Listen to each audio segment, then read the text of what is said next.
Hi everyone, today I'm going to review the iPad VGA cable. I got it for a present, but I think it's 30 bucks or so. Not sure, 60 bucks maybe. I'm not really sure. Sorry about this, but I didn't have time to check it out. So as soon as you unpack it, you just plug this to your iPad as if you're charging it or something, and you plug this in to a VGA.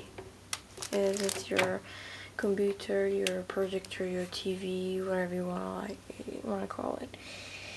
And after that, so if your iPad is not jailbreaked, it only works on the Keynote presentations and the video and the YouTube. That's all.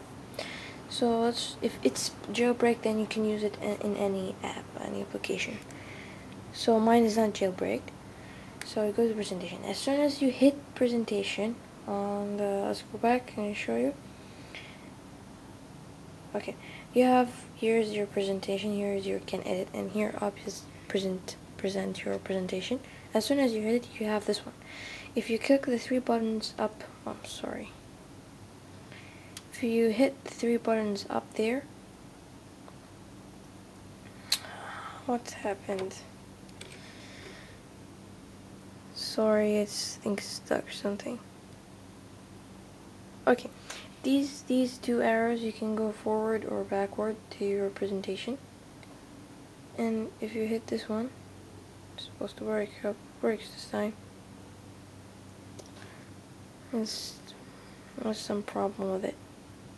There's just some problem with my iPad. If you hit this one, the three buttons up, it will show you the pages here, and you can scroll over without your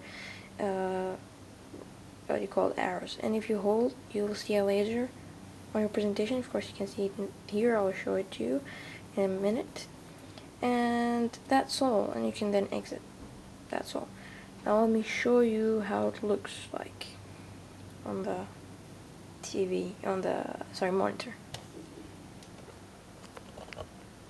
Okay, so here we have the monitor, and if you hold, as I said, you have a laser pointer.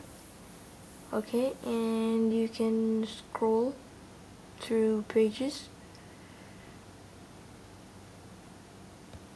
It's very clear, very nice. And if I hold it, there we go, laser pointer again. So that's all, and as soon as you exit, boom, it's out. So thanks for watching. Subscribe, rate. Where's my fingers? Oh, there we go.